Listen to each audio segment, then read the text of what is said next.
First rematch of the season, Q. We got the Minnesota Vikings. It's Kanye West versus Prince. It's blue versus purple. It's the Windy City versus Thousand Lakes. Everybody calling us a fraud. And some of them people up there in Minnesota in the bottom of the division, they beating that drum. I say we got another F word for them. Fade. Yeah, I'm excited for this rematch. We owe Minnesota one. No, we owe Minnesota two. We owe them two. But the last two games of Soldier Field, the way they ended don't sit right with me. You had an Eberflus ending last season. The Bears lost in overtime. This year, they let J.J. McCarthy do things that J.J. McCarthy shouldn't be allowed to do. J.J. McCarthy and Jackson Dart are real similar. I think Jackson Dart is the better version of J.J. McCarthy. But still, these are guys that they're developing as passers, and they rely on their legs a lot. I think, once again, we got to contain J.J., keep him from hurting us on third downs, getting outside the pocket, make him a passer. That's what he doesn't want to be, and that's the way we're going to beat him. In our review, I brought that up as my ugly, just the play calling from the principal coaches, Ben Johnson and Dennis Allen. They was trying to defend it all week about why they didn't have a spy out there. Miss me with the bullshit.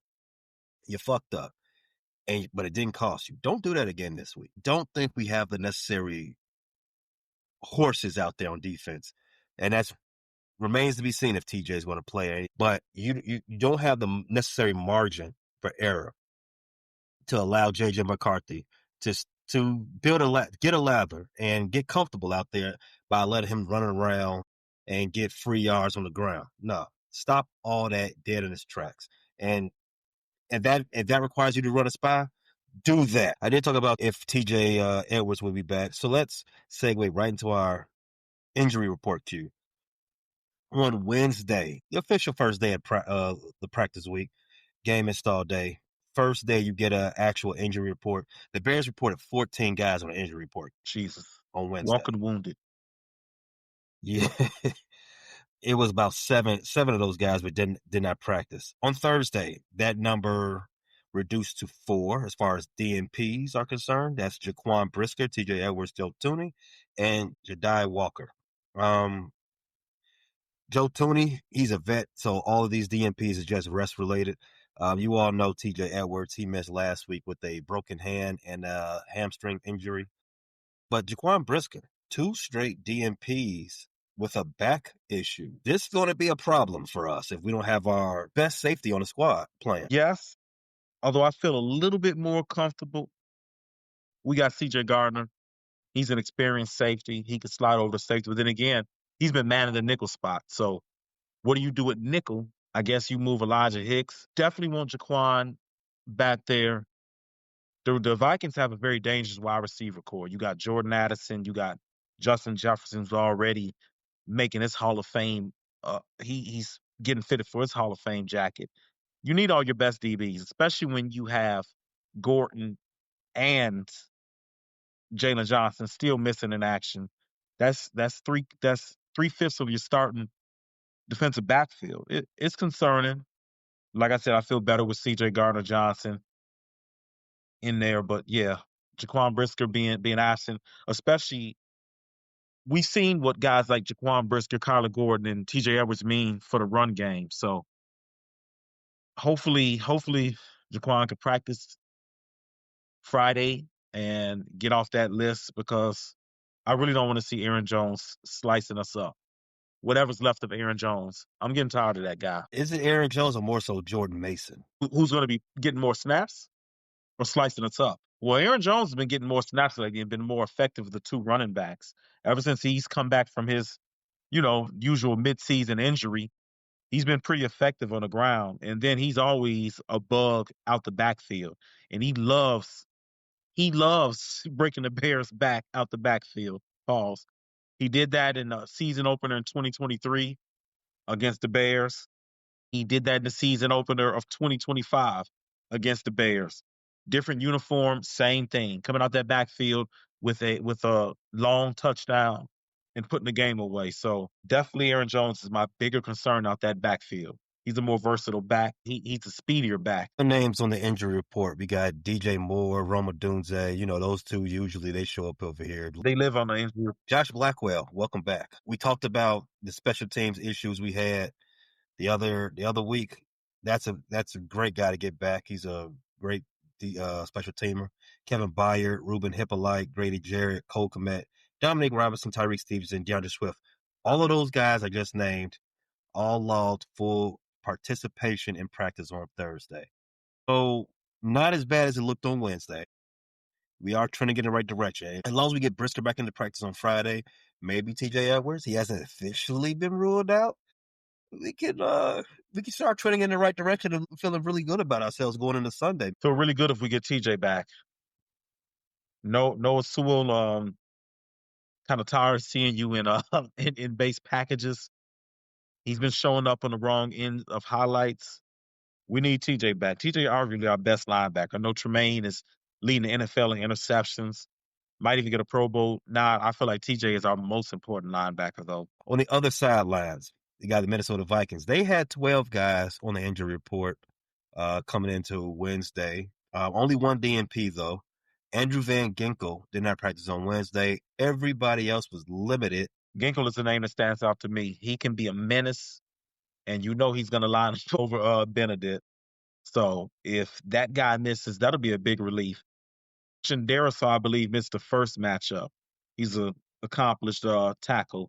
So those are two names that stand out most to me. The guys on the injury report that logged a limited on Wednesday, Will Fries, Jonathan Grenard, Christian Darisaw, Harrison Smith, Theo Jackson, J.J. McCarthy, and R. Kelly. Okay. McCarthy logged limited. Are you expecting him to go? Of course, I expect McCarthy to play. The two names that I'm looking at as far as on their injury report, Jonathan Grenard and Harrison Smith. Harrison Smith, he was limited on Wednesday, did not practice on Thursday. But same thing for Jonathan Grenard. Jonathan Grenard has I think he has surgery on his shoulder. It is pretty much a 50-50 if he's going to play. That would be both their top rushers gone. Van Ginkel, he didn't practice on Wednesday, but he did do a limited on Thursday. I don't expect if the game is we played today, I don't expect Jonathan Grenard to play, which means, like you said, Van Ginkel, he is going to be lined up over the Canadian Eagle because he don't want no parts of 58. No, nobody wants 58. No, don't do stay that. away from 58. That's not where you want to be because you're going to be on your ass if you line up along. If you line up over 58, you're going to be on your ass. And when that ball snaps and he comes forward, you know it's a running play, and you know he's going to dog you. Find something safe to play with, not 58. That ain't nothing safe to do. Be safe and stay dangerous. All right. Before we get into this game, usually we do offense versus defense for both sides, but this is our first rematch on the season, Q. So I think we got to ask this question first. What's changed between these two teams since the last time I saw each other? Obviously, Vikings beat the Bears in week 1 with a comeback in the fourth quarter. J.J. McCarthy got his first career start and got his first career win on the same night. That's a bad taste in our mouths. The Bears started the season 0-1, and they started the season 1-0. But since then, they've only won 3 more games. The Bears have won 6 more games. Other than that, what's different between these two teams? The difference is they're trending in opposite directions. I don't think that is a stretch to say. The Bears are 6-1 in their last 7 games. I repeat, the Bears are 6-1 in their last 7 games. I don't care who's on your schedule. 6-1 is impressive over a 7-game period. I think the Bears' offense is also trending upwards since that last matchup. I think you found a little bit more consistency, and most importantly, you found the ground game. That is the biggest difference in the matchup since week 1. I think the Vikings have struggled with consistency at the quarterback position and on offense, and I think that's affected their best weapon. Justin Jefferson is on pace for his career worst season in terms of yardage per game. I think Justin is barely going to crack it. I mean, I think he had a better year 2 years ago when he battled through injuries. So I think the instability of quarterback for the Vikings has affected Justin Jefferson. And I just think the way these two teams are viewed right now is completely opposite in week 1. The Vikings came into this season, they had questions at quarterback. They came in fresh off a 14-win season. They were expected, even with J.J. McCarthy, to contend for the division title. As of now, the Bears are the one in contention for the division title. The Vikings are just trying to keep their playoff hopes alive. And I feel like this game is important for the Vikings to do so. You drop to 4-7, and the Bears rise to 7-3. And we already know that right now in the NFC playoffs, it looks like it's going to take a minimum 10 wins to get in for a wild card because you have the 49ers sitting right outside the playoffs. They're 6-4. I don't think 9 wins gets you in. So right now we are two teams in different directions. The Bears are ascending. The Vikings are kind of in a little bit of desperation mode right now.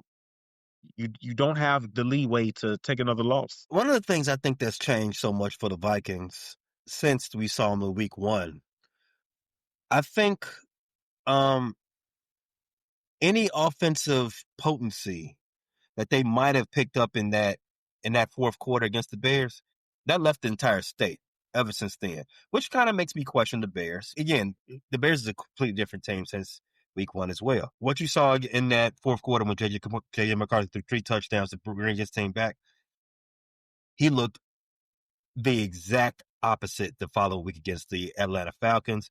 And obviously, that led to him a 4-game absence or 5-game absence after he hurt himself. And they made him look silly. They made him look worse than a rookie. They made him look like a freshman.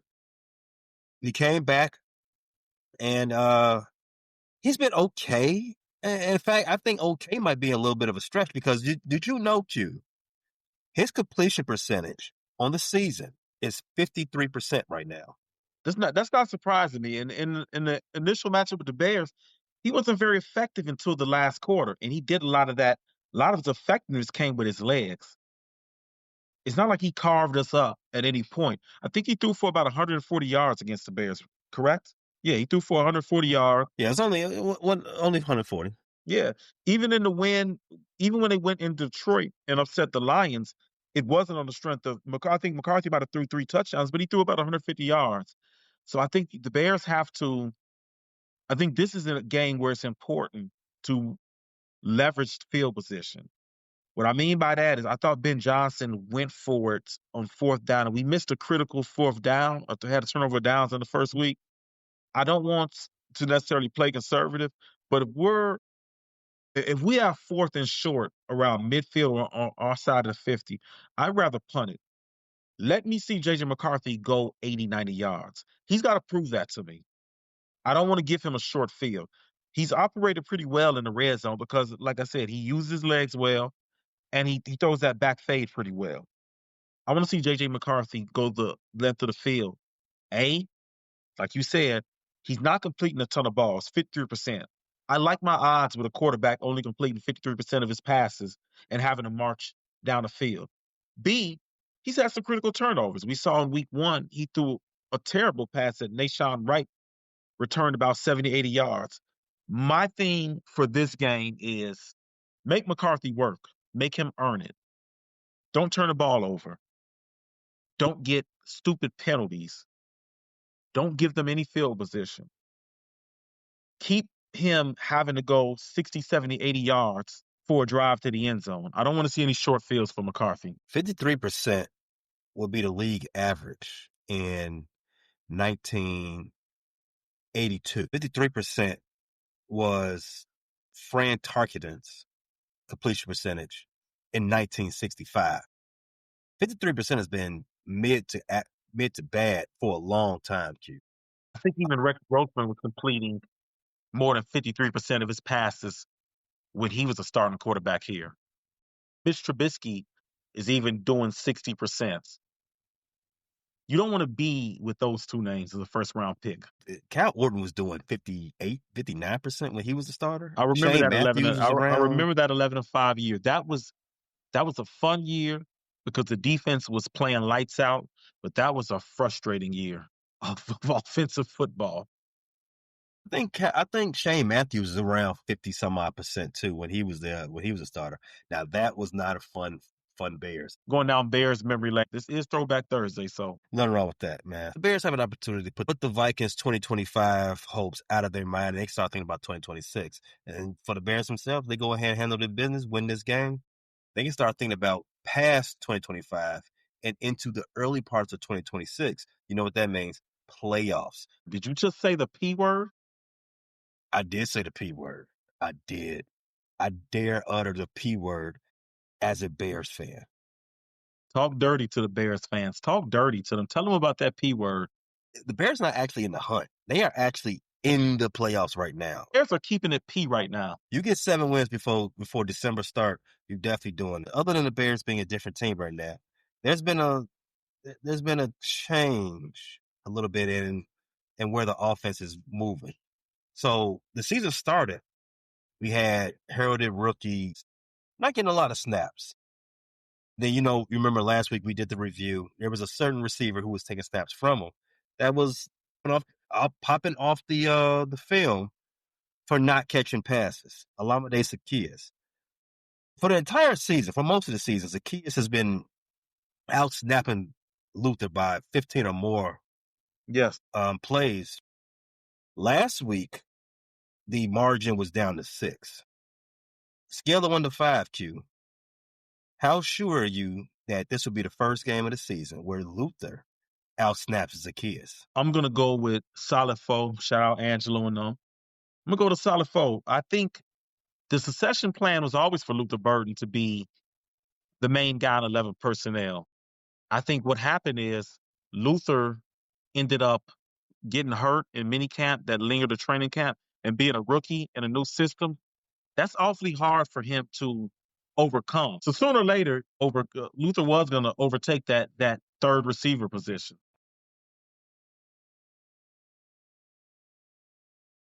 I like some of the things Luther's put on tape lately. Ever since he got over that injury bug, and I feel like he's starting to understand the offense a little bit better. He knows where to line up. I can't recall off the top of my head where him getting a procedural penalty, unlike some of the other starters out there this season. That's a good observation. If he's not getting flagged for not lining up right, I don't see any reason why you continue to keep the cuffs on. You know what I'm saying? Especially with the guy who he's the understudy of, Zaccheaus.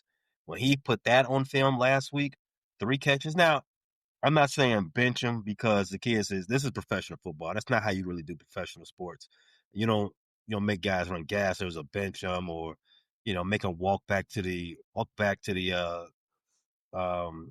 to the team hotel because because you had a bad game. No, you go to film and you see what you did wrong and talk about it. It ain't like high school, you know what I'm saying? So, but I do see that the pathway is now open for Luther. He's blocking the way he's supposed to, no block, no rock. He's catching big passes. You saw that on the last drive. So it's about time. He's got too much electricity in his legs for him not to start getting more packages for him. No diddy. I'm excited for the Luther Burden era to begin. I think he's definitely a necessity in this offense. I think he's the guy most capable of giving us that big play downfield guy, that run after the catch guy. I'm definitely hoping that he's shown whatever he needs to show or demonstrate in practice to move up in a snap count. Same thing with Colson Loveland. I don't think it's necessarily Ben Johnson holding those guys back because they're rookies. I think it's the offseason injuries that slowed their ascension as rookies, though. So I don't think it was never not just the succession plan for those two to be heavily involved their rookie year. We spent high picks on them.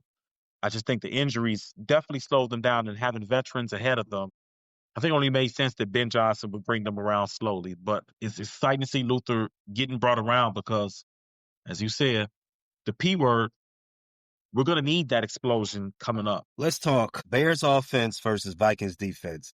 The Vikings have won 4 out of the last 5 against the Bears. Obviously, the last game, the opening game of this season, the Vikings took it away in dramatic fashion. They came back from multiple scores down in the fourth quarter. They could steal that game from the Bears. But like we've already said, new team, new situation, new outcomes, perhaps. This game between the Bears offense and the Vikings defense is going to highlight 2 things, Q. The ongoing development of Caleb Williams versus the complex, always aggressive blitz packages from Brian Flores and the Vikings defense. Caleb Williams, he's been on a tear lately. He's had some great games as of late after having some bad games previously before that. We talked about it in the last episode. Elusivity. I think he's the most elusive quarterback in the league. He's only been sacked 14 times this season, Q.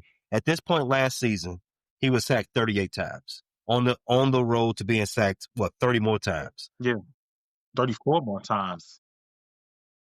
The offensive line's been better, but he's better at avoiding sacks. It's a next level skill. I think that's one of the things that brings him apart from his counterparts, the McCarthys, the Penixes, the Drake Mays, the Bo Nix, and the Jaden Daniels. His ability to just have that, I don't even know, je ne sais quoi in the pocket and just get out of danger. His awareness and his ability to shed tacklers, that's definitely special. It's literally like playing Superman in the pocket. I didn't catch what you were saying last week, and then I had to think about it.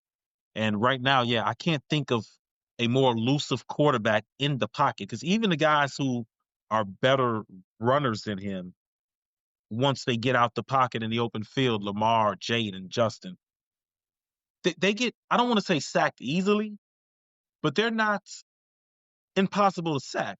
Hell, I've seen Lamar take some brutal sacks, and we've all seen Justin for years, and he is easily sacked. It's almost sometimes like he can't see the pass rush coming. Like we seen him take brutal hits because he didn't account for blitzers. So yeah, that elusivity.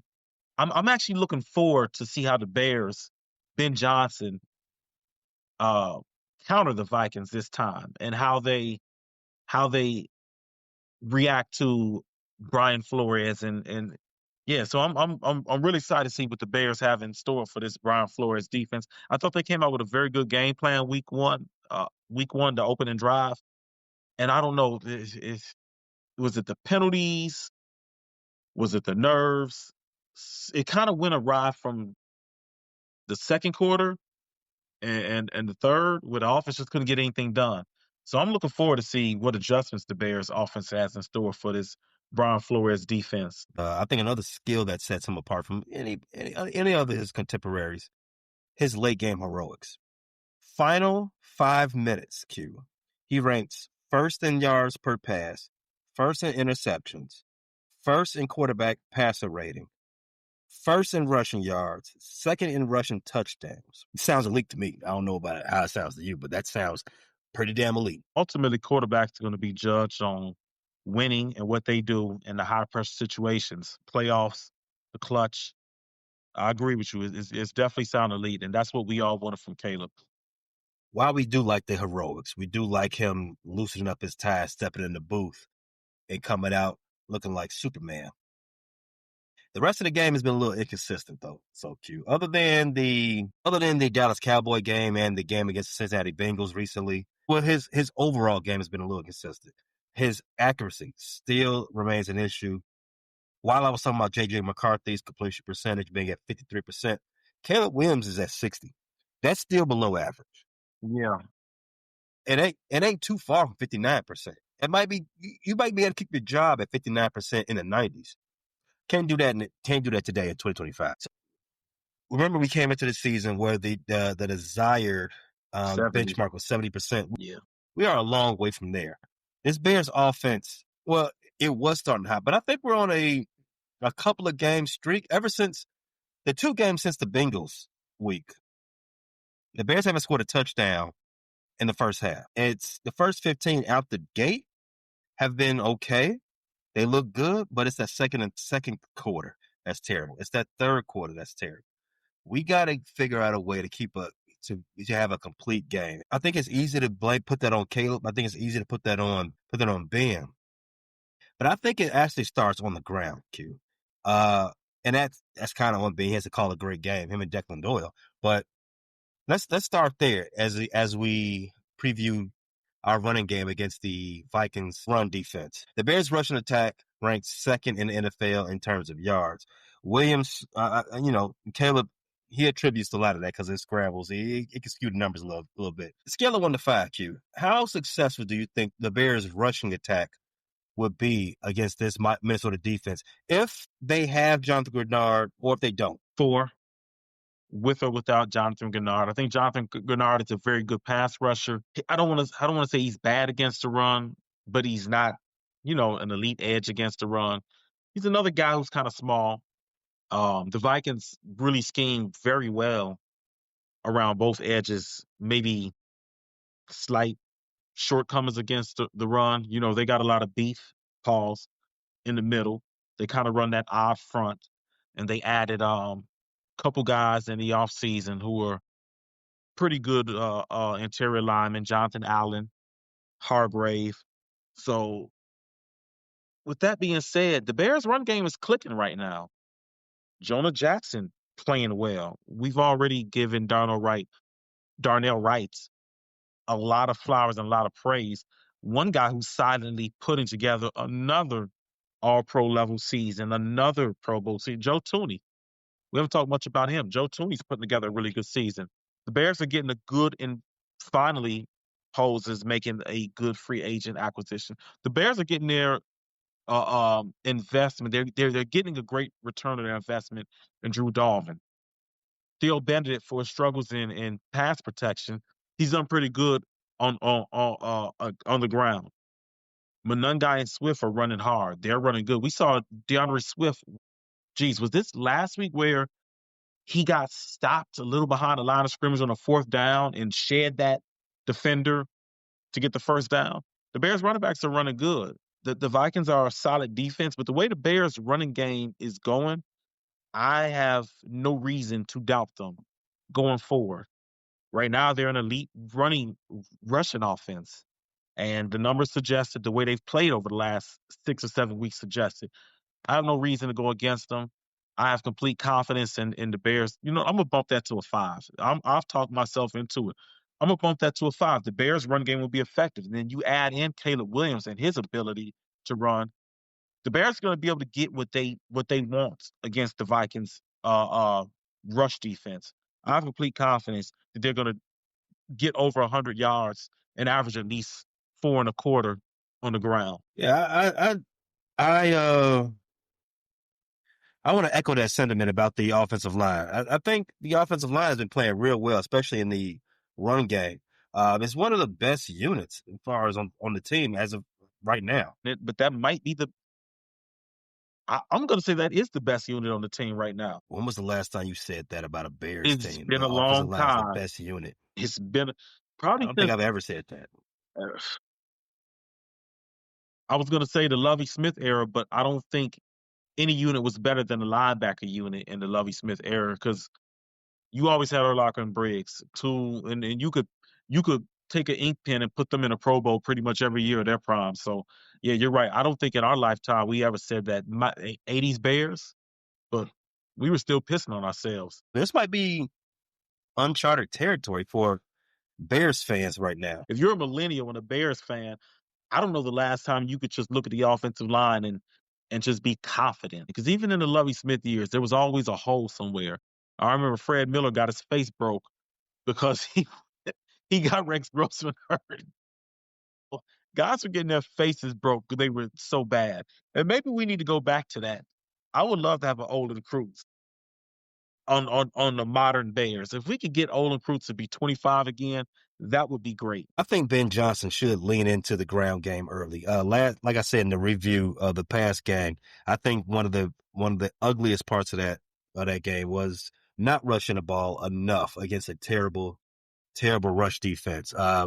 This week the Bears get a slightly better rush defense, but not too much better. The Vikings rank bottom 20 in run defense. They're actually 22nd in the NFL. That's Jonathan Grenard, a really, really good edge rusher, good player. Same thing with Van Ginkel. But you can run on those guys. You can move them in the run game. They're on the smaller side, not justifying what Pose did. I don't know if you remember, Pose didn't go after Grenard when he was a free agent. And I think the thing was the Bears didn't like the size. He's not tiny, but he's like 6'3", 250. and he's a little bit on the lighter side, and we know Dennis Allen doesn't like the smaller edges because he didn't look at our boy Jalen Walker. Um, Shout out to Jalen Walker. 2 sacks in his last game. If y'all didn't watch our pre-draft review, we were pretty much owning all those guys. I don't think we got anybody wrong that we reviewed because Shamar Stewart is still not getting pressure on the quarterback or looking like an impact player. I think we were pretty much right on everybody we reviewed. We're always right, Q. The Good first point. time these teams played each other, the Bears rushed the ball 26 times for 119 yards and 1 touchdown. And that's when the Bears' rushing offense wasn't even clicking yet. You had DeAndre Swift with 17 carries, 53 yards. You had DJ Moore with 3 carries for 8 yards. And the brunt of it was Caleb Williams. He had 6 carries for 58. Scale of 1 to 5, Q. The leading rusher in this game for the Chicago Bears will be DeAndre Swift. 3. Not because DeAndre Swift is not playing well. It's because Kyle Monangai is playing well. It's because Caleb Williams is ripping off chunks on defenses. And if you stick to man, and there's some long developing routes, deep routes, and your DBs have their back to Caleb and he breaks containment, you're looking for at a minimum 15-yard gain. So I think one of the things, like you said, there was some questionable play calling and distribution in terms of run pass.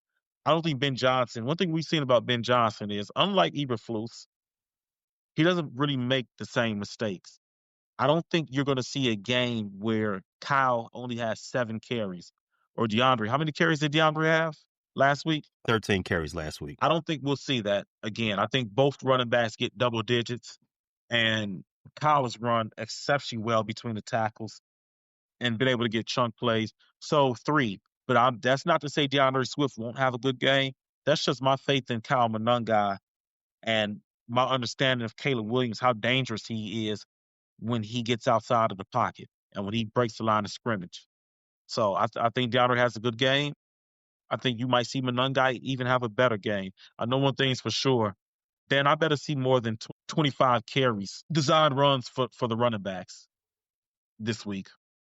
I need to see at least 15 for Swift, at least 10 for Monangai.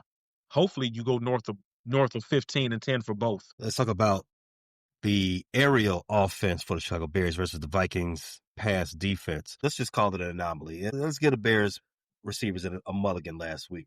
Bad weather. Maybe the passes were a little too hard with all the wind and the snow going on. And maybe just everybody had a bad day, right? Depending on where you're reading or who you're listening to. They dropped somewhere in the neighborhood of 6 or to 8 passes last week. It was not a very good day. Scale of 1 to 5, Q. Who do you think holds the edge in this matchup? Bears wide receiver room, including Coastal Loveland and Cole Kmet, or the secondary for the Vikings? And let's say Harrison Smith does play. I'm still going Bears receiver room. I'm still going with them for the advantage. I don't think we've seen Caleb and his weapons necessarily click yet. I still think the best is yet to come, and I still believe in the talent of Rome, DJ, and Luther. I also think that the Vikings secondary, they had a hot start to the season. Isaiah Rodgers has slowed down. I think this is a secondary that can be vulnerable. I'm rolling with the Bears receiver room. I think this is an ascending unit too. I think every week you see Colston get more comfortable, more involved in the offense. You start to see the traits that made him so desirable to Ben Johnson around Pose at 10. You see this guy getting downfield and what he can do after the catch. So I'm rolling with the Bears receivers in its advantage, with or without Harrison Smith. The Vikings defense, who's led by Brian Flores, is not a vanilla type defense. It has its own unique type of challenges. For one, Flores, he's known for changing his defensive fronts. His blitzes are never the same. His zone to man amounts are never the same week in and week out. It's something that you can't plan for. In their week 1 matchup, the Vikings blitz Caleb 37% of the time, which is actually low. We last year when Caleb saw the Vikings defense, The blitz numbers was up in the 50s. It was every other play. Um, that aided in some of the first half comfort that Caleb and the offense had. Vikings, their pass defense, as of late, hasn't been good. It's been at the best. They only have 3 interceptions on the season. But comparing it to the Bears, preschool numbers. We already talked about Jonathan Grenard. He may or may not play. If he doesn't play, you can expect the Vikings to blitz a lot more, since their ability to get pressure with full will be greatly reduced without Jonathan there. The Vikings rush defense is very susceptible. The Vikings secondary and defense as a whole, they're very susceptible. Whereas I can imagine that he will have his team very ready to play this team, very amped. He's seen the Bears a lot. He's seen Ben Johnson's offenses a lot. I can imagine that this is going to be it won't be the Vikings that we're talking about on paper. It's going to be an uptick from the Vikings. It's going to be them down up to 12. You agree with that, or you think what you see is what you get from this team? I think you're right. And this is going to be a desperate Vikings team. They're definitely going to hit us with their best punch. This is why I'm looking forward to this game so much, and I think it's a great test for the Bears because I know the Vikings do have they don't have the best record right now, 4-5 or 4-6, 4-5. 4-5. But you're going to see the best Vikings that the Vikings have to offer. They're aware of what the standards are looking like. They realize that in a competitive NFC North, hell, a competitive NFC, they can't fall too far behind. So yeah, definitely, we're going to see a different Vikings team. We're going to see probably the best Vikings team that they have to offer. So thus far this season, injuries aside, um, so yeah, I'm definitely looking forward to seeing what Brian Flores is cooking up. Definitely looking forward to seeing what Ben Johnson is cooking up and what adjustments he has. You say this is a test for the Bears. The last time the Bears had a quote unquote test, it was against the Baltimore Ravens. They failed that test. Failed it. We said the Baltimore Ravens going to come out there in intensity with their season on the line, and the Bears didn't match it, and they got their backsides paddled. The Vikings, as you mentioned, they are in a sort of the same spot. However, I don't think it's the same type of test. I think this is a different type of test that I'm looking forward to. We just got done harping up on the offensive line and how well they look, possibly the best unit on this team. I want to see how they look against a squad that comes with pressure damn near every other play. That's the matchup that I'm looking forward to see. I want to how they stand up against that type of stuff, those stunts, those secondary blitzes, those delayed blitzes, all of that type of stuff. I want to see how, one, Caleb diagnoses it pre-snap. Two, how Theo keeps his head in the game and doesn't have any procedurals. How, three, Jonah Jackson, I want to see him have a step up from the terrible week 1 that he had. And two, and lastly, I want to see if Darnell Wright continue his heart streak of not just tremendous run blocking, but incredible pass blocking. Yeah, like you said, this is a team that's going to bring pressure every down. I want to circle back to something you said before the season. Do you still feel like the Vikings have the best front seven in the division, defensive line? I don't know if Greenard and Van Ginkel are considered, well, they're edges. The Vikings run a 3-4, so, but everybody's at nickel, so I guess you consider them defensive line and not linebackers. You still think that's the best in the division with the ascension of Gary and the addition of Micah Parsons in Green Bay? On paper, I would have to say Green Bay, just because you got to give Micah his respect. He's been a dog his whole career. Not to say that Van Ginkel and Grenard are less than or system players, because they're not. They've done things before they got to Minnesota. Yeah. But yeah, I would edge Green Bay in that discussion. Even though, if we just keep it front seven, not talking about anything else. Yeah, I give it to Green Bay. I think Minnesota's taking a step back a little bit. I think taking a step back, injuries, I guess age, and they just haven't played. They just haven't played up to their potential none this season, on both sides of the ball, offense and I defense. agree. I think injuries got a lot to do with that because Van Ginkel has missed a lot of time this year. Agreed. All right, let's talk about defense, the Bears defense versus the Vikings offense. So, Q, what is the number one thing the Bears defense has to be aware of by playing this Vikings offense? When you play in the Vikings offense, I think Aaron Jones has played well over the last couple weeks. I don't think he's the most dangerous threat. And I don't want to be disrespectful. Justin Jefferson is a future Hall of Famer. So I think almost automatically you have to go with Justin Jefferson. But due to the circumstances, the Vikings haven't been an offense that is really going downfield. You know what I'm saying? And when they do go downfield, Jordan Addison has been a downfield threat. But that was kind of more with Carson Wentz. Under J.J. McCarthy, they've been a lot more conservative. They've run the ball a lot. So I don't want to be disrespectful to Justin Jefferson because I feel like anytime you play the Vikings, the automatic answer should be Justin Jefferson. Where is Justin Jefferson? But it's just not a year where he's putting up a big numbers. Some of that is scheme. Some of that is JJ. Some of that is the Vikings' instability at quarterback and dysfunction in offense overall. I want to say, as crazy as it sounds, JJ McCarthy's legs. That I think he ran one or two against Detroit. I think he got one in against Baltimore. So this like I said, it's kind of eerily similar to Jackson Dart. He's been moving the chains with his legs, and he's been gaining.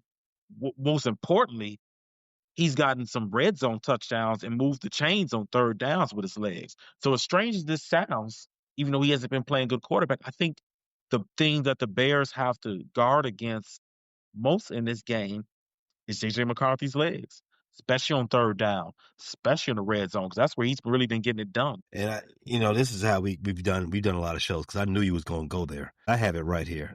The matchup between the Bears rush defense and the Vikings rush offense is the matchup that needs to be highlighted for the Bears, for Dennis Allen and his boys.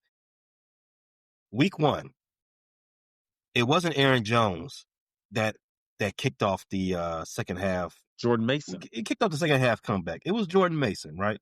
Jordan Mason. And you said earlier, Aaron Jones has kind of taken back the lead role from Jordan Mason over the last couple of weeks. And J.J. McCarthy, he's athletic himself. He can make some things happen. And then also, one other thing, I think you pointed it out before the week 1 matchup. As great as Justin Jefferson is, and as much as the Vikings have had their way with us I think you said they won 4 out of the last 5 matchups. Justin Jefferson really hasn't. I mean, he's had good games, but it hasn't been like he's been the guy who's destroyed us. I think before the week 1, if I recall, I think you said he's averaging his career against us 7 catches, 80 yards, a little less than a touchdown, somewhere around that. I mean, that's about right. Yeah, that's good receiver numbers, but that's not backbreaking, and that's not peak Justin Jefferson numbers. But proceed. The Bears' rush defense for most of the year has been pretty ass. They have figured some things out when TJ and Kyler got back, but now TJ and Kyler are back out again. So it's reverted to being ass one more time. Last week, the Bears gave up 169 yards on the ground. Most of that to the quarterback, Jackson Dart. Again, I said earlier, they made a mistake. They didn't put a spy on Jackson Dart. There will be one on J.J. McCarthy. Scale of 1 to 5, it's a 6. There will be somebody assigned to make sure J.J. McCarthy does not leave that pocket untethered. He's not hurting you with his arm. He's not leaving the pocket untethered. Like when you go to the suburbs and you see white kids with their parents, they be having a leash on them. That's exactly how J.J. McCarthy is going to be Sunday. There's going to be a leash on him. So there won't be a Bear player not too far. There will be a Bears front 7 player not too far from him.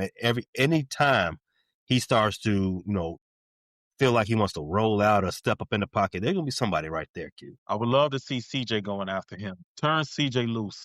I already said the Bears defense struggled to contain Jackson Dart. He had his way with the Bears before he left the game with a concussion. And the Bears, like we said in the preview going into that game, Tyrone Tracy is not a pushover either. The Bears didn't do much to contain him either. Austin Booker, he was getting blown off the ball. That's the one concern about Booker. That's been the one concern about him coming out. He had to add weight and add strength. So that's unfortunate to see that, manifest itself on the field on Sunday. Vikings threw the ball 42 times last week, 12 targets to Justin Jefferson. He only caught 4 balls. So we'll talk about that a little bit more later. But they're probably going to do the same thing that I said the Bears offense should do. They're probably going to lean into the run game a little bit because obviously the Bears rushing defense is not that good right now, especially you don't have TJ, you don't have Kyler Gordon and some other guys out there. So it's cheeks right now. Over under Q. 315 and a half yards for both teams combined rushing Sunday. I'm going to go under. I'm going to go under because I expect the Bears to make a concerted effort to not let the Vikings rush offense get rolling. I think that's the key for the Vikings. Not to disrespect JJ McCarthy. He's obviously a first round talent. He's obviously in the NFL for a reason. Kevin O'Connell is a fantastic coach. JJ got to prove it to me. I'm not saying we have the best corners in JJ. Justin Jefferson is a fantastic receiver. McCarthy got to prove it to me. He got to go down the field. 53% completion percentage. Um, Essentially a rookie, first time starter. I'm stopping the run. I'm putting the game in JJ's hands and saying, you got to beat me. And not with your legs. I want to see you beat me with your arm. Do this because you haven't done this all year. You didn't do this against Detroit. You didn't do this against the Bears. I think that's the only 2 wins he has under center because I think the other wins came with Carson Wentz under center. JJ, you got to beat me with your arm. The Bears defense, they're 24th in the league, gave up 135 yards per game. The Vikings, they run for 102 per game. That's 24th in the league. So maybe I was doing a little bit too much when I said 315 and a half. That's what I said. I'm definitely going under that. But I think the Bears defense could be a little vulnerable. I've said it ad nauseum. Their defense, whether it's pass rush, it's been cheeks. So they got to step up. If they can contain JJ, I'm not worried about Jordan Mason. I'm not really worried about Aaron Jones. I think it all starts with JJ as far as their rushing attack. He's been pretty much their entire offense. If you count rushing yards versus pass attempts, everything's been really much on his shoulders. The Bears want to win this game in convincing fashion, and I think it's about time we start seeing some convincing wins from this team. They're gonna have to make this team one-dimensional, and that starts with one assigning a dude to JJ at all times. He starts to step up. There's somebody right there watching him. There's a spy right there on him. You're gonna have to be smart in your rush lanes. Montez Sweat they cannot allow him to break containment. You can't get rope doped into it. And quarterbacks are smart. They know that the spin move is coming. I mean, they're taught that. They know that you're gonna come up, spin, and come back under. And they're waiting on it. They step up, but they step back and come out and retreat where you just left. We got to be smart. We got to be disciplined in that. We got to stay home. I want to see from Dennis Allen this week a little more creativity in the blitzes. I want to see some stunts. I want to see some delays, and definitely the spy. They got to be there. We got to make JJ feel like he's still in Ann Arbor, but he's actually playing in an NFL game. I.e., he got to feel like a rookie. Where's JJ McCarthy from? New Lenox or some shit? No. Plainfield, I think. I don't know. Well, somewhere around now. We got to make JJ. He probably went to Marion Catholic for all of them. We got to make JJ feel like he got on the train to head to Wrigley Field, missed his stop, and got off on 69th or 79th, and his cell phone is dead. and he can't get back to mommy and daddy. We have to make him feel like he just got off the 79th when he was on the red line and got off of the 79th stop and don't know where he's at. And somebody over there, check it out. That's how we got to make him feel. You need some more bus fare. Don't use those machines, they broke. Let's go to this gas station over here. What's that? That There's a shell Cinco? on No, 79th? not not the Shell. It's a Falcon. It's a Falcon fuel. The one on across the street from the Church's Chicken. Yeah. That one. Do not go to that gas station. It's up for you. If you need to break a 20 or something, not there. Not there. Go to Foreman Mills. Do the long walk, go to Foreman Mills. Go buy a hoodie from over there and break the 20. Don't go to the gas station. Yeah, stay away from them gas stations. Man. All right. So let's go. Bears. Their passing defense. We was talking about bad Bears defense. This is where it gets real ugly. Bears passing defense versus the Vikings passing offense. Now, you did say it's the rushing offense that the Bears need to be most concerned with. Obviously, the passing offense does have Justin Jefferson. Obviously, the passing offense does have Jordan Addison. Who has lit the Bears up in the past. He definitely Naylor is back. Now, Naylor and Addison, they didn't play in week 1. So, and also Hawkinson. So, with all those stars on that offense, Q, scale of 1 to 5, the Bears can hold the Vikings pass offense to under 250 yards through the air. 5. You better not give J.J. McCarthy 250 passing yards. You better not give J.J. McCarthy 250. He struggled all year throwing the ball. Don't be the one to break that. Only way that J.J. McCarthy getting north of 200 passing yards is acceptable is if you're up by 3 scores in the second half and they're throwing the ball against a soft coverage because you're just trying to get up out of there. Then it's okay. If he's eating you up underneath because you're up by 3 tutties, then I'm okay with that. If this game is anywhere near close, it shouldn't be JJ getting over 200 passing yards. Q, I'm going to run down the last few games from JJ McCarthy, if you don't mind. Since he's come back from injury, let's just give him 2 games for JJ McCarthy. He's 1-1. He beat the Lions. He lost to the Ravens. He was 14-25 for 143 yards against the Detroit Lions, 2 touchdowns, 1 interception. Last week, he was 20-for-42 for 248 yards, 1 touchdown, 2 interceptions. Q, he has not thrown for 250 yards yet in his career. He has 4 games in his career. He has thrown for 143 against us, 158 the next week, 143 against the Detroit, and I just said he had a career high 248 last week. I think a lot of those yards were in the late stages of the game because the Ravens were playing a soft coverage. J.J. McCarthy has 5 touchdowns in his career. He has more interceptions, and he has taken more sacks than he has thrown TDs. I don't know what that feels like. My quarterback never did that shit when he was a rookie, but, we all can't have a Caleb Williams on We all spot, can't. Right? In any case, Q, let's talk about it. The Vikings do have highly talented receiving core, even though their passing offense under J.J. McCarthy has left a lot to be desired. They are very talented out there. He's got weapons. But as we saw last year, having weapons around a rookie quarterback, doesn't always mean the quarterback is going to have all pro type numbers. It's been a very volatile start for J.J. McCarthy this season. He's still young. He's inexperienced. And as you said, I agree, wildly inconsistent. I think his problem is he's big game hunts. You know what I mean? He's looking for a lot.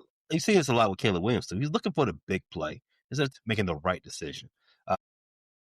He's leading the league in average depth of target, meaning most of the time when he throws a ball, he's putting it out there. So the challenge for the Bears is not to get beat deep. I think Dennis Allen, in addition to what I said earlier about how to stop the run, I think you want to play cover 3. Dennis Allen talked about this during the summer. He's got like 12 different variations of cover 3. Let's see all 12 of them. Confuse the kid. Yeah. Everybody stay back. keep everything in front of you. He wants to throw 15, 17-yard passes. Cool. You're going to have to learn like Patrick Mahomes. And you saw how Patrick Mahomes struggled with this for a couple of years. They can dunk it down the field. You get a little, that Impatient. annoys you for much less. It's learning patience is a skill. So let's put that skill to the test for this young boy. That was one of the trademarks of the Lovey Smith defense. Remember, Lovey, they Mm-hmm. give you the underneath stuff and they challenge you to go the length of the field and have a perfect 13, 14 play drive. Because the thing Mm-hmm. was, they felt that they could force you into a mistake, force you into a sack before you get to the end zone. I would love to deploy the same method against JJ McCarthy, as I've been harping on this entire episode. Make him go up and down the field. Because I think sooner or later, he will make a mistake. And that will be to our benefit. Saw it on week 1. Let's get a repeat of it. As yeah, I just said, you are absolutely correct, Q. Uh, if you play into his patience, he's bound to make a mistake. His aggressive approach it's resulted in low percentage plays all season. Well, let me not say all season. He's only played 4 games. Completing less than 55% of his passes. I cannot say that enough. 55. He's 53% on the season. He's struggling with ball security. They're not really protecting him much. Detroit sacked him 5 times, Q. He's been sacked going on 20 times already. He has 8 turnovers on the season, 4 games. He's thrown 6 interceptions. He has 2 fumbles. Again, 4 games, Q. Couldn't be my quarterback. I don't know what that feels like. He threw for a career high last week against the Baltimore Ravens, but it took him 42 attempts to do it. He threw, and he didn't even hit 50% of his passes. He threw the ball to Justin Jefferson 12 times. Justin could only bring in 4 of them. He had 2 interceptions, 1 Justin got touchdown. He was hit 12 times in that game. Another way that Dennis Allen and the defense could be the MVPs of this game, get the game ball, is they got to scatter him. They got to frustrate him. They got to make him see ghosts. Shout out to boy Darnold. In week 1, he had his best game. He only threw 143 yards. He had 2 touchdowns, 1 interception, and only sacked 3 times. The 3 games since then, he's been terrible. Let me just say it. That game against the Atlanta Falcons was god-awful. His game against the Detroit Lions was terrible. The game against the Ravens was terrible. The receiving group for the Vikings being their big strength. I think it's mitigated because the quarterback, I don't have any belief in him just now. And you're right to not have the belief in him. Now, I am scared of Jordan Addison. Like I said, he has a history of putting belt to the Chicago Bears. In his short career against the Bears, he has 15 catches, 215 yards, and a touchdown on just 19 targets. That was last season. Obviously, he didn't play week 1. In 2 games, 15 catches, 215 yards, and 1 touchdown. That was a rookie putting belt to Bears. I'm scared of him, actually. But does any of those big name receiving threats for the Vikings actually scare you? Yeah, Jordan Addison. We talked about this in the first week, how glad we were to not have him out there. Yeah, Jordan Addison, absolutely. He seems to be their main deep threat, their most dangerous deep threat. He's fast, he's shifty, he's a very good route runner. If he was somewhere else, no telling if he could be a number 1 receiver. He's got a lot of talent. He's got a lot of talent. He's a guy you talked about JJ McCarthy couldn't be your quarterback. Jordan Addison could be my receiver. I take him on the Bears. I definitely would take him Easily, on the in a Bears. heartbeat. So yeah, Who would you replace, though? I'm bear down. I like Jordan's Addison's upside over Rome's and DJ's. I'm sorry. I'm sorry. That's controversial. I think he could do big things if he were more featured in a passing offense. I think he's more dynamic than Roma Dunze. Roma's a bigger receiver. I think Jordan is a more dangerous receiver. So let's not forget Jordan's a first round pick in his own right. True. And you remember what Jordan and Caleb did together? Let USC, yeah. me phrase that a little. let me phrase that a little better. You remember the success they had while being teammates while at USC. I would love for them to reunite. Wouldn't mind them That reuniting. would They're be two Trojans. They were both they're two Trojans. I know they would nut up together. one of Justin Jefferson's best moves is his stop and go on the hitch routes. Uh Nashawn Wright, he's like Tyreek Stevenson. He's very aggressive. He watches quarterback's eyes, and he sometimes gets beat because he's watching quarterback eyes instead of watching the hips of the receiver he's supposed to be defending. Scale of 1 to 5, Q. Nashawn Wright gets beat over the top at least once this game. Nashawn or Tyreek.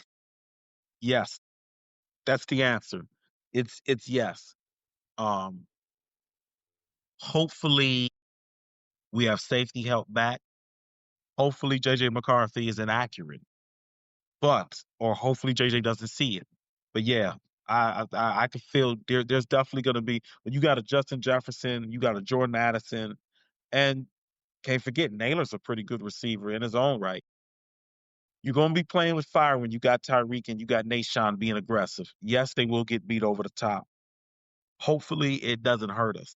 Let's just hope that Nashawn, we get good Nashawn, the Nashawn that had a pick six in week one versus the Nashawn that gives up an over the type pass, I over the mean, top pass. with So Nashawn, you could get both. In week one, you got both. you, What we're hoping is that right, you did. Nashawn makes a bigger play for us than he gives up. Basically, all in all, we've been saying is in this episode is the goal is to force JJ McCarthy to beat you. You cannot allow him to. You got to force JJ McCarthy to beat you. You can't allow him to, make to call his own number, right? Scrambling, running the ball. You got to make him do it from the pocket. And as the history has shown, he can't really do that. So the Bears have to be on their P's and Q's. Dennis Allen has to call a better game than he did against Jackson Dart. I'm glad that we got the Jackson Dart game before we got the JJ McCarthy game because now we understand. Now it's like lethal shooter on TikTok. I understand now. Now you're gonna see me get nothing but net. It's time to make our predictions, Q. Who do you have winning this game? I'm going Bears 27-20. Yeah.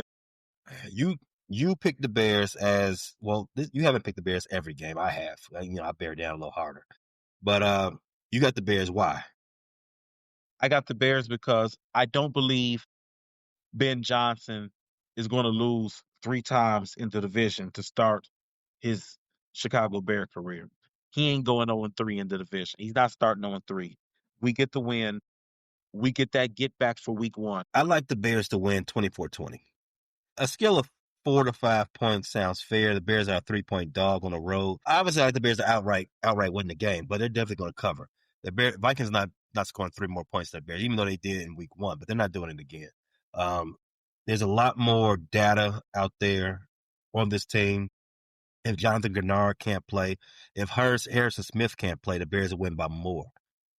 Brian Flores, he is well to be respected, but Ben Johnson, he knows all the tricks that Brian Flores has up his sleeve. Caleb Williams, he is not to be he's not to be flustered anymore. We saw it last year against the blitz, against all the blitzes that Brian Flores threw at him. He was his best.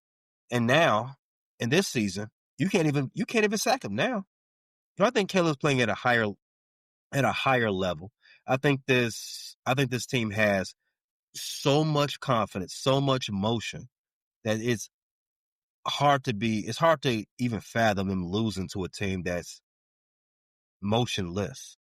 I got the Bears 24-20. The Bears. Bear down. They're down. Thanks for listening to this latest episode from the Frustrated Chicago Sports Fan Channel. Don't matter if you listen to this on Apple Podcasts or Spotify or watch it on Twitch or YouTube. Make sure you like, subscribe, share with a friend, hit the notification bell so you never miss a drop. And to all the guys from Chicago, we say three things: bear down, go Cubs go, and sell the team, Jerry.